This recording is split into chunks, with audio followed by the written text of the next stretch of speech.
And welcome back, everybody, to part 3 of week 8. Dust to dust. We're gonna go over to Teal and Ty as they've landed their fighters on the hangar of the Warhead chaser, and you guys are in orbit. And immediately, one of the pilots walks up to Ty and was like, "Who the fuck was that?" Don't worry about it. Just make sure all the ships are good. I know we lost the interceptor out there. You don't think it was working with her, do you? And following us? They start looking around all paranoid at each other. No, it's... She just wanted to get out of here, and when she sets her mind to something to happen. I'm not talking about her. I'm talking about the ship, the freighter. I don't think so. There's no way that she could have got a communication out. Well, she got out of the brig. They all look at you. Are you insinuating something?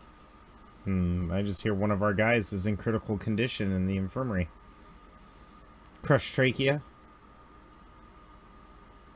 Well, I underestimated her. They didn't realize you would be so honest, right?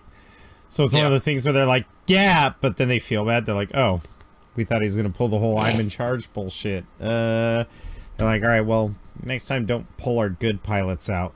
And they turn around and walk away. And the pilot that didn't get to fight was like, I could have had her. I would have done it, guys. This is your fault. Finger guns you on the way out and then flips you off. Like he's pissed. Yeah. And Teal comes walking over to you, but you see a man charging up behind Teal, like angrily. Teal's like doing this whole, oh man. Yeah, it kind of has tinnitus thing. Apprehensions ringing in the ear. As that happens, I see what the pilot's about to do. I step in front of him and say, back the fuck off. And the interceptor pilot holds his hands up. Roll me a coercion. Sure. Can I get a boost because I'm pissed off? Because I was he's just like... No, he's pissed off too. Okay, cool. All right, fine. A boost and a setback. Let's make it interesting. Boost and a setback. Yeah, boost and a setback, and I'm also going to give you a boost because your rank. Okay. It's going to be against one purple, one red, because that's his will. Yeah. And upgrade my side. Yeah, of course.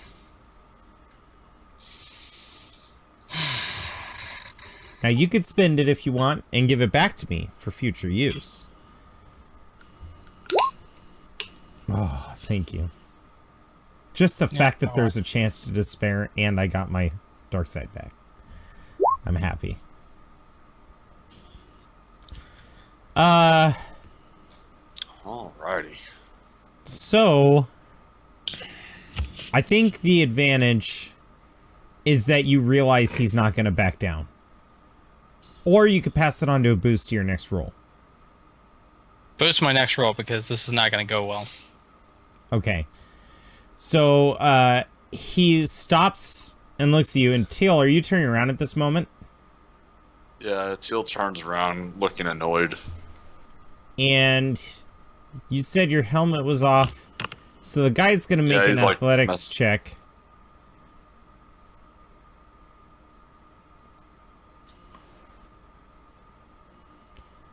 Does your armor provide any defense if he's aiming at your head? 3 melee defense. This is a projectile, like a rock. If a rock were being thrown at you. I've got 3 range defense as well, so. Oh, well, fuck you. Sorry. I'm gonna downgrade. That's the hit. I'm gonna upgrade my side. I mean, if this guy doesn't do damage to me, I'm just gonna shoot him. I mean, that's all. Maybe that's what I want. So he hucks his data pad.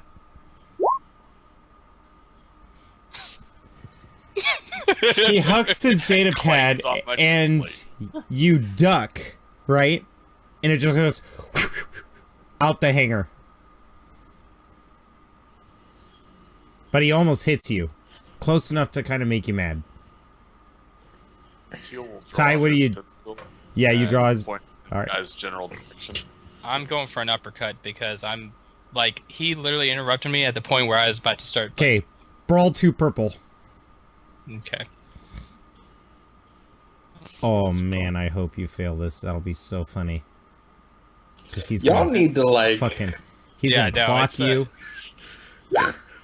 Yeah, there we go. I'm fucked up. Oh, wait, whoa, no, hold up. No, hang on. Wait, there's Where? too many purples. I clicked net. Go ahead, try it again.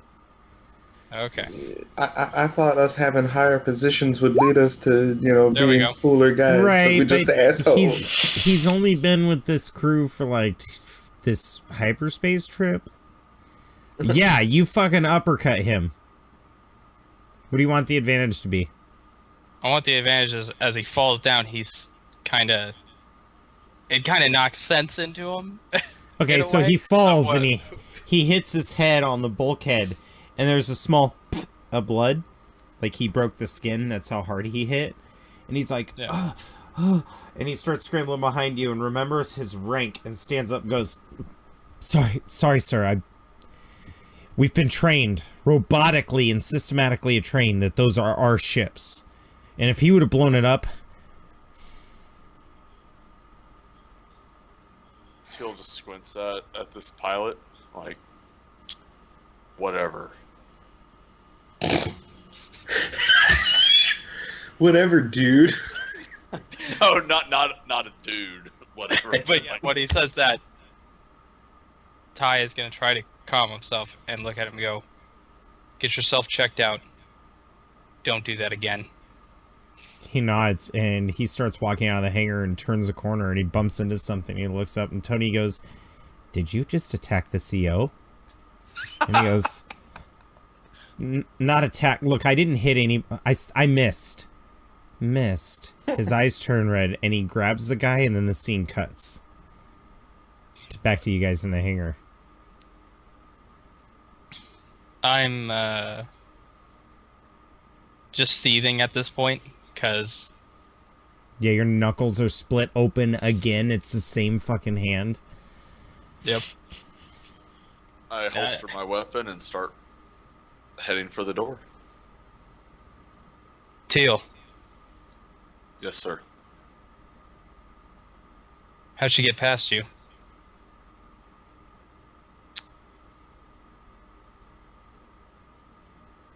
I don't know. Roll a deception. What is your... Actually, no, he's not lying there. He doesn't know how she got past him. Because he was talking to me, and I told him to go back. He's not volunteering anything else, though. Yeah. All right, yeah. Yep. I'll give him that. He's not lying. So you get... Okay, well then let's do this. What is your will, Teal? Maybe your mental resistance. Your discipline. What is your discipline? Same as my deception. What is it? 2 green. Okay, so against a difficulty of 2 purple, I want you to roll a perception, Ty. 2 purple, perception. Roger that. And you know what? Be a nice guy. I'm not going to figure out whether or not. Okay, so the threat is that you're starting to get paranoid of Teal. It's starting. No, it's getting worse. That's the threat. He's starting to get paranoid, so you take a strain. Okay. This is really stressing you out. But the success is he's telling the truth. But it's not how she got past him that bothers you.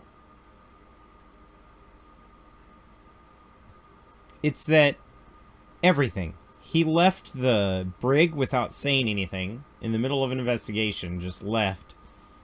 Wasn't found searching for her, found walking in the halls nonchalantly. And it's not so much that you blame him for her escape, you blame him for his casuality of it. So you believe what he's saying, but you're like, you're starting to think that maybe he should have been a little more professional. Maybe the reason why she got past him was because he didn't see her. Because he wasn't at 100%. Yeah. That's your threat.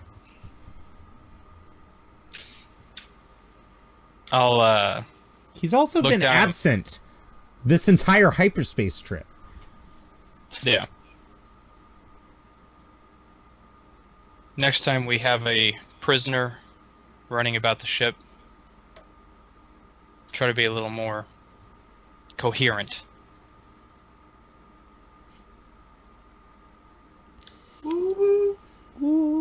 I know. I'm like that. I'm like watching responds. Jerry Springer, and I'm like, oh, Jerry girl. Teal just kind of does the whole narrowed eyes look. If you doubt my capabilities, sir, say so. But don't ask a question you don't want to know the answer to either. And with that, he just turns to leave.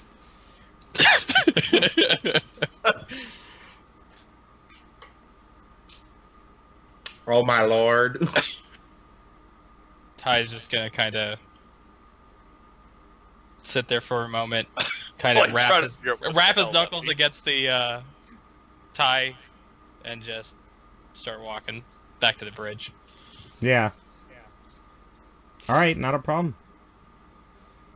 You actually see some, as you're, like, punching the tie before you walk away, you do see some scuff marks on the wing. This was the tie that you were flying, and the scuff marks are from the TIE fighter pilot that didn't make it, and you're suddenly remembered that you're probably going to need to hold services. Yeah, I'm gonna go to my office and find out who the TIE fighter pilot was. Okay, yeah, you go to the office, and you're given a list of all the TIE fighters that have checked in since the mission, and both interceptor pilots are missing. They have not checked in. One of them would have been... The guy you uppercut. Yeah. The guy I'm who gonna threw put something that- at Teal. Yeah, I'm gonna put that to the side because I told him to go get himself checked out, so I'm assuming... I'm assuming Right, he's at yeah. the infirmary. Can you roll a discipline against... How much... Can you What? tell me, how full is your strain meter? Let me check this picture. Oh, it's like 1, bro. I can do this. All right. Bring it on. 1 purple discipline check. Okay. An upgrade. Ooh-wee. Oh All right. my god, do I pray?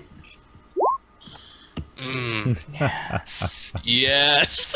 Good. Teal probably killed him. Somebody... He would not have... If he went to the infirmary, they would have checked him in for you. He didn't make it there. So either he's disobeying orders, or something happened to him. Something under your command. And then Skirb walks in. So, when are we gonna go get Maru? We saw Trandoshans taking the supply crate. That means he's in trouble. And you saw that Trandoshan bastard skinning the Wookiee children on the comms. You can tell Skirb's a tough fucker, you know what I mean? But seeing a kid get filleted alive and then hung up on strings as he's casually talking to you, hearing the child Wookiee's screams of pain and then hearing them just cease, it's affected everybody on the bridge. Yeah. If Maru was there, he would have punched a hole in that ship so fucking big that it would never be able to space fly until it got repaired. Probably not, but he would have felt like it. Yeah, I got it. Get Teal and a few of the stormtroopers together. Roger that. Should we get Tony? Or are you going to No, have him continue to sweep a spot on the bridge like he has been for the last hour? I've been hearing over and over again. And he keeps asking me stupid questions. He really wants to impress you. It's fucking sad. Do you think Ty would like it if I... Do you think Ty would like it if I... Do you think Ty... What is Ty like? I'm not your fucking wingman, Ty. I'm your pilot. I'm not gonna help you. Get a room, you two. robot. He says, "Get a room, you two," and then turns around and leaves the office, slamming the door behind him. Actually, I did it again, just like his wife. He hits the door repeatedly as it shuts. No, actually, he probably backhands it and just walks away. Yeah.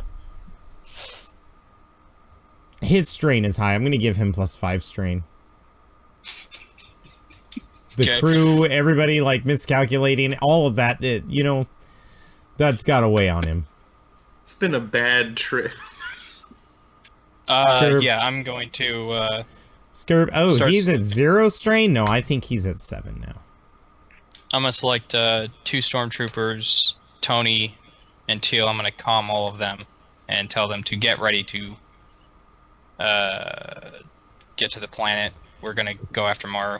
Tony goes, "At what time do you wish to depart?" What time is it currently? It is... Oh, I get it. This is the sarcasm that Skirb has been teaching me about. Ha ha ha. So funny. And then the scene goes over to Tony, who's sitting in maintenance laughing, and then turns around and looks down. "I will be there as soon as I am finished, sir."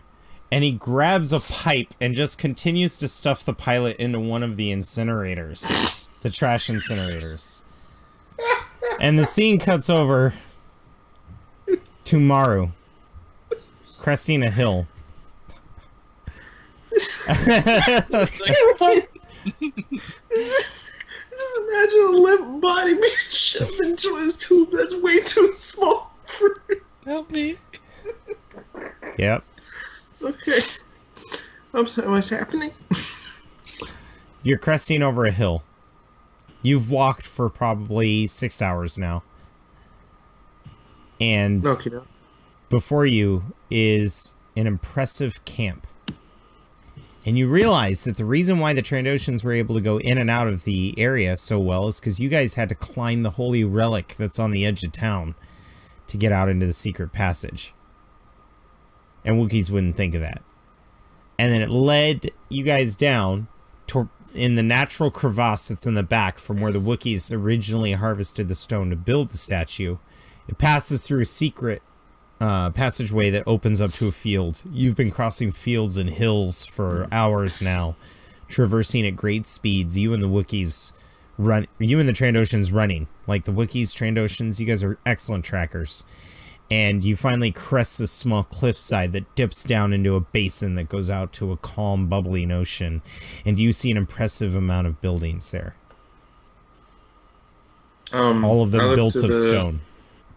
I look to the others and I go, "How long has this encampment been here?" The Wookiees turns, "They say thousands of years.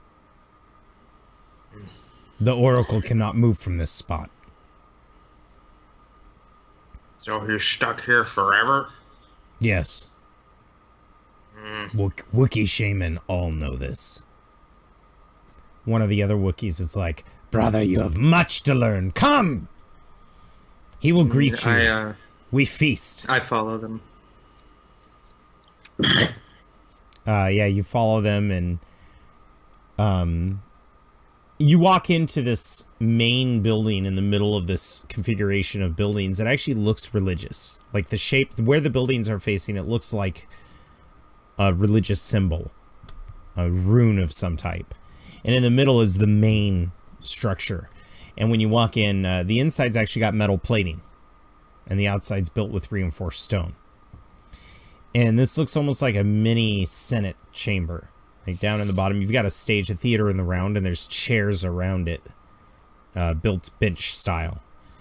And on either side, there's a catwalk to this stage that leads off, and they motion towards the chairs. I look around and I look at the chairs and I go, "Which one do I sit in?" It does not matter. We are all free here. And you notice at this time that other Wookiees and other Trandoshans are starting to file in.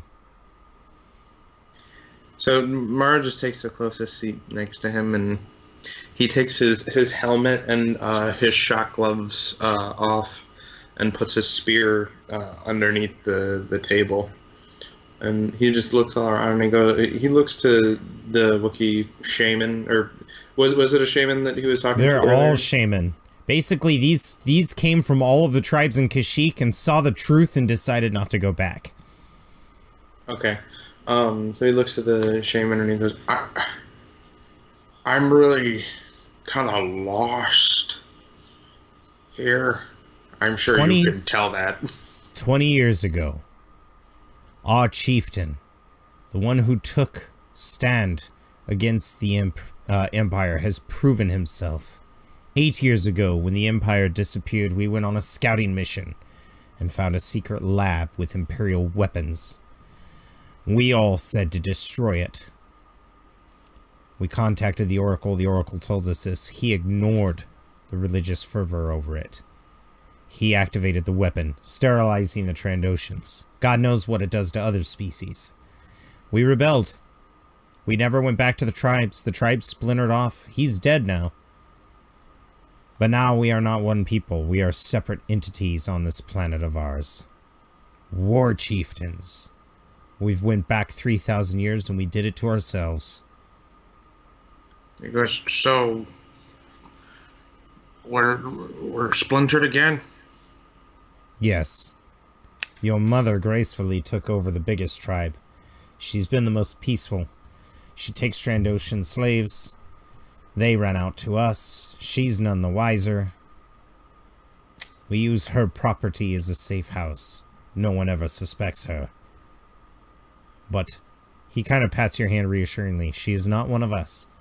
She is still a loyal Wookiee. Oh, it's starting. The lights go down. And the first thing that you see walking out on the stage is the face of a clone trooper, although much more aged. And if Maru's learned anything from this trip, it's not to be hasty, but if he hasn't, he'll feel a big rage start to boil inside of him.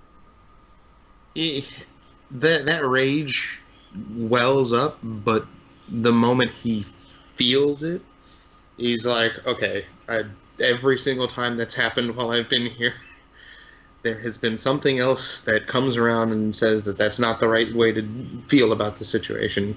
So I have to wait for a minute. The trooper steps out into the stage and looks around. Brothers! Sisters! We are free. And they all say, we are free. I am free. I hear we have a lot of newcomers around here, and he's pointing around, and then his gaze stops on you, and he points at you directly. And you might look at me and wonder why I'm still in one piece. Years ago, when Order 66 came to this planet, we did not rebel against our general. A general who's helped secure your safety and your lives, even though the world around you fell apart. And until now, until we've had this recent number, we've been powerless to do anything against it except help in any way that we can. I present to you Master Pael, and he turns around and claps his hands, and this robed figure comes out and moves into the center stage. And as he waves to the crowd, you see a lightsaber hanging from his belt. And he is a very old man. Now, people, calm yourselves. Our freedom is at hand. It is time to return Kashyyyk to the glory that it once was, before the perversion of Senate and war. But in order to do that, we need to reunite the tribes. We need someone who can trust them. Someone of royalty. And we found him. Prince Doth Muruk Nahruba. And a light kind of spins towards you. Come down here, young man. Maru, come. I've watched you grow from a child. For the first time in Maru's life, he has tried to look smaller than he could possibly make himself. And he's just on the table almost, like with his head down, and he's like, oh dear God. And the Trandoshan next to you leans in and goes, you better hurry up, you prick. Sasha gave her life up for you. Okay, I'm going. And She he kind believed of in gets this up. whole freedom bullshit. Maru gets up and he goes, ha ha ha. And he walks up and he's just like, before he leaves, like as he's walking there, he feels like he absentmindedly forgot something, and then he turns back. He grabs his things that he put under the table, The and weapon. he awkwardly carries them up with him, and he's like, hello, Master Pie-Hill. Hello, Maru. You've grown to be such a good warrior. Yet I don't sense a think great I know pain you. about you. He kind of holds his hand out. Torture. You've been tortured by the Empire. And that's why you joined them. Tortured by your friends. That's why you doubt them.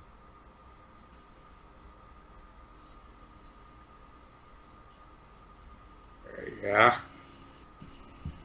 A little. We need you to help us, Maru. Help your people. You are a prince now. I'm gonna be honest, I don't know how to feel about that. Well, like it or not, your mother's the chieftain. Yeah. And I kind of just ran away from a trial, so I Well, don't think. I didn't want you to die.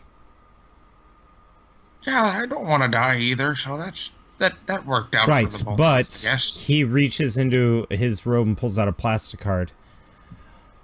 One of your tribunal justices works with Admiral Vask, the Trandoshan admiral that skins Wookiee children and hangs them from trees. At that moment, Maru can't stop the gurgling growl coming up from his throat. But he is also the same Trandoshan that has profited the most off this tragedy that has befell his people. He smashes every egg that has an embryo in his fleet, blaming it on the virus. Yes, the virus makes you sterile, but less Trandoshans have it than they think. Why do you think he's down here hunting without any fear or concern of his own life? It only affected a small number of them. He even sent it to other planets that had Trandoshans in them. It's disgusting. You have to understand that the Wookiees and the Trandoshans, the victims, they're ready to tear each other apart. Meanwhile, Admiral Vask is just going to wait, swoop in to clean up the rest. He's enjoying the hunt. Is he still on planet? Maru, why do you think your friends are so cruel to you? Because I'm kind of dumb. I think they and I don't underestimate you. understand. You're not dumb. Look at you. Look how much you've learned in the last little bit. You saw a clone trooper step out on this stage and you didn't think anything of it. You're smarter than you think. These pins, he points to your uniform. People admire you and look up to you. But not your friends. I sense you know a deep secret about the way that they've treated you that you don't even want to confront yet. Evidence. Maybe. Psychological torment is only temporary. Once your torment is done, it will clear up, and you will have clear mind. My advice? Then he kind of pauses, pulls out an information disc. Listen to this. Listen to this, and if you can make it from the beginning to the end without complication, you will have found your resolve. And you will also know what happened.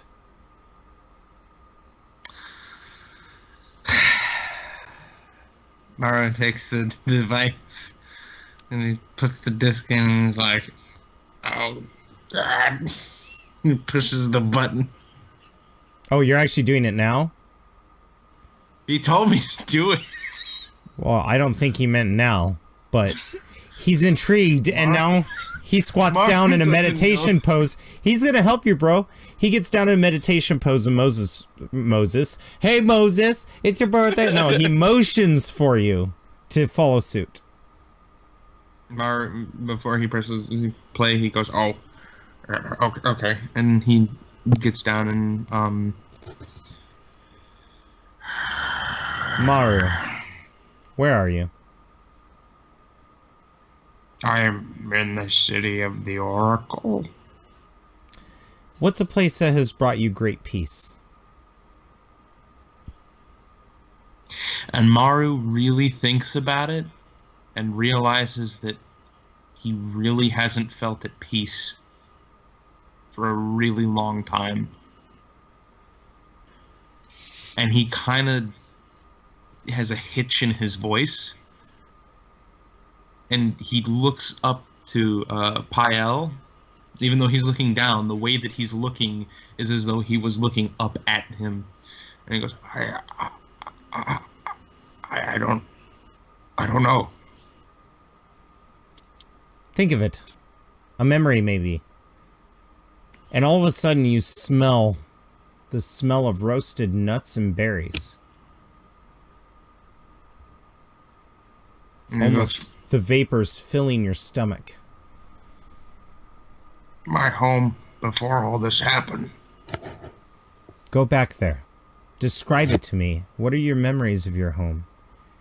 Describe the structures to me. Wood soft on the inside, comforting, but strong, hard like steel. There's ferns and leaves inside separate us, but not in any significant way. We're always together. You feel the light going darker. My mom and father are there. He used to teach me about all the dangers of the below. The monsters that walk there, and I always wanted to know. The room gets darker. My mother, she laughs and she's scolding him because she says she's gonna give me nightmares. And all of a sudden you can't remember anything. It's completely dark. You don't hear the motions of anybody around you. You hear your heartbeat. And then Pael's voice. You have found your place. Play the tape. You press play. And all of a sudden you hear it. You hear a voice communication. Yes? Ah, I was hoping you would pick up. Is this Cooper? Yes, how may I assist you? How did you get this number? It's not important, Cooper. What's important is that I'm coming to get you. Maybe not me directly. Maybe not by my hand.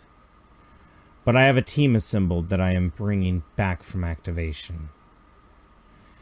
And I must warn you, they are the most terrible force to ever hit the galaxy. A Celestin whose love for technology and conquest cannot be quenched. He will constantly put his own life in danger just to accomplish more. A Chiss, whose talent in understanding and killing is far beyond that which you can comprehend. A commander whose focus and dedication not only to the Empire and his wife was his own downfall. A man who's got nothing left to lose and is willing to pledge to the first cause that gives him an olive branch. And a Wookiee whose friends have been paid to psychologically torment for 5 years to turn him into the perfect killing machine. I'm coming for you, Cooper. And the line goes dead. You hear an Imperial operator. That's it, sir. Are you sure this is going to intimidate him? Yes, he's going to activate a squad of his own. Put them back into rotation. Give them a ship, inexplicably, and send them on the most dangerous missions he can. He'll prepare them. And then the tape ends.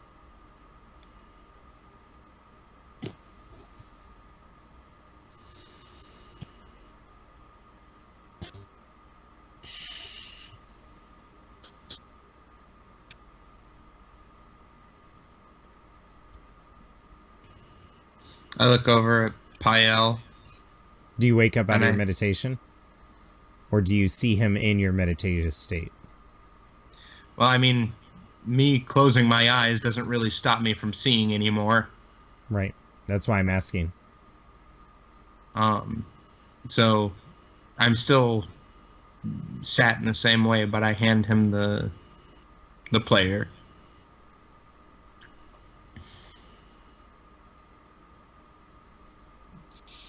We have our spies.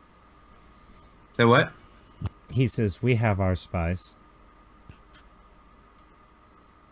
Was that Tarkin?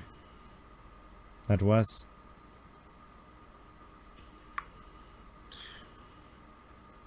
And Maru kind of breaks the stance that he's in, and he's like, "You have to break my eyes. He can see through them." He stands and smiles. I know. What? I think he should see this coming, Maru. Your connection to him is not your eyes. It's your will. You have your entire life been trying to find somebody that you could finally trust, somebody permanent. Somebody who wouldn't disappear out of your life. I think that's why you cling to him. It used to be your commander, but he has proven to be fallible. He's still my friend, though. That's my point. Focus. Stop having doubt in him. He is not the one who betrayed you. He's probably your only ally. You're right. I have to And help then them. he hands you a communications device. We also got this from your crate. It's your long-range communications with your ship. We did not want to give it to you until we had this talk. And then just out of nowhere, he gets up. The clone follows him. All of the Wookiees and Trandoshans in the room get up and they all leave. Maru stares at the communication device for probably no more than about 15 seconds, but they're a long 15 seconds. And he feels the texture of it in his hand. And finally, Ty? And that's where we're going to end part 3. Thank you all very much for watching this episode. Hit the like button, subscribe if you want. We're going to take a quick 10-minute break, and we'll be back to start part 4. Bye-bye!